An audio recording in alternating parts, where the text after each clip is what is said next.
Sebelum kita masuk ke materi pembelahan sel lebih dalam lagi, kita harus tahu dulu apa yang dimaksud dengan pembelahan sel. Jadi, pembelahan sel adalah proses membelahnya satu sel menjadi dua atau lebih. Misalnya di sini ada satu gambar sel, dari satu sel ini akan membelah menjadi dua sel, kemudian setelah membelah masing-masing sel juga memiliki kemampuan untuk membelah lagi, sehingga dihasilkan 4 sel dan seterusnya. Lalu, apa sih tujuan dari pembelahan sel? Jadi, pembelahan sel memiliki beberapa tujuan. Di antaranya, untuk perkembangbiakan, untuk pertumbuhan dan perkembangan, untuk mengganti sel-sel yang rusak, dan juga untuk reduksi kromosom. Pertama, tujuan pembelahan sel untuk perkembangbiakan biasanya dilakukan oleh organisme uniseluler. Contohnya seperti bakteri yang melakukan reproduksi aksesual dengan cara pembelahan biner. Selanjutnya, tujuan dari pembelahan sel adalah untuk pertumbuhan. Coba teman-teman bandingkan ukuran tubuh teman-teman pada bayi dan ukuran tubuh saat ini, pasti berbeda. Salah satu hal yang berperan dalam perbedaan tersebut adalah pembelahan sel. Jadi, pada saat kita masih kecil, sel-sel yang kita miliki jumlahnya lebih sedikit daripada kita yang dewasa. Dan proses pembelahan sel yang memperbanyak jumlah tersebut. Selanjutnya, tujuan dari pembelahan sel adalah untuk mengganti sel-sel yang rusak. Misalnya, teman-teman pernah terluka di bagian kulit, dan pada saat terluka ternyata kulit kita mengelupas, dan beberapa hari kemudian kulit kita yang terkelupas tersebut tertutup kembali. Nah, peristiwa tertutupnya kulit terjadi karena dibentuknya sel-sel kulit baru yang bisa mengganti sel-sel kulit yang rusak tersebut, dan pembelahan sel lah yang berperan pada proses ini. Terakhir, tujuan dari pembelahan sel adalah reduksi kromosom atau mengurangi jumlah kromosom.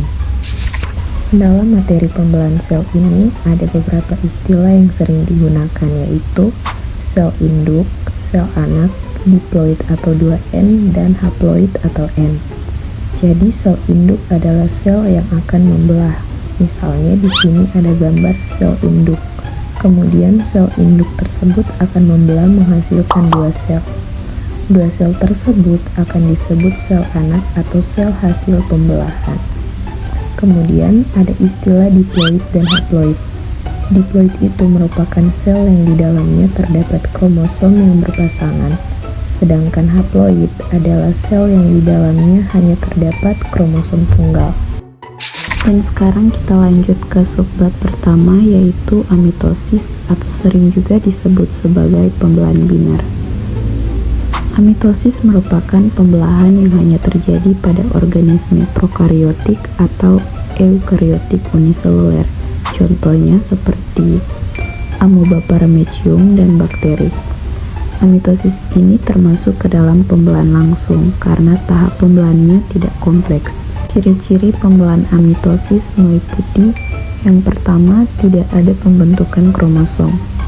Dalam amitosis, kromosom tidak mengalami kondensasi seperti pada mitosis, DNA tetap dalam bentuk longgar.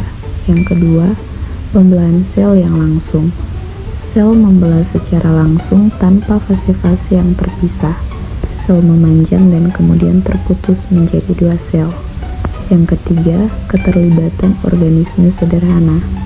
Amitosis umumnya terjadi pada organisme uniseluler atau dalam sel-sel tertentu pada organisme multiseluler. Yang keempat, keterbatasan jumlah sel yang dihasilkan. Hasil dari pembelahan amitosis adalah 2 sel anak yang identik, tetapi tidak selalu menghasilkan jumlah yang sama dengan mitosis. Dan yang kelima, proses yang cepat. Amitosis lebih cepat dibandingkan dengan mitosis karena tidak memerlukan tahapan yang kompleks. Tahap pembelahan amitosis. Pertama, di sini lewat gambar sel induk bakteri yang bersifat diploid. Di dalam sel induk bakteri tersebut terdapat DNA plasmid yang berbentuk lingkaran dan juga ada DNA kromosom yang berbentuk seperti benang kusut. Nah, ketika sel bakteri ingin membelah, maka ukuran dari sel tersebut akan membesar dan terjadi duplikasi DNA kromosom dan juga DNA plasmid.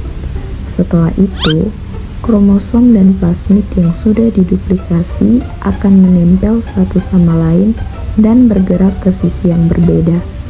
Kemudian, membran plasma dari sel induk bakteri mulai melekuk ke arah dalam, lalu dinding sel mulai terbentuk, dan terakhir, terbentuklah dua sel anak yang sifatnya diploid.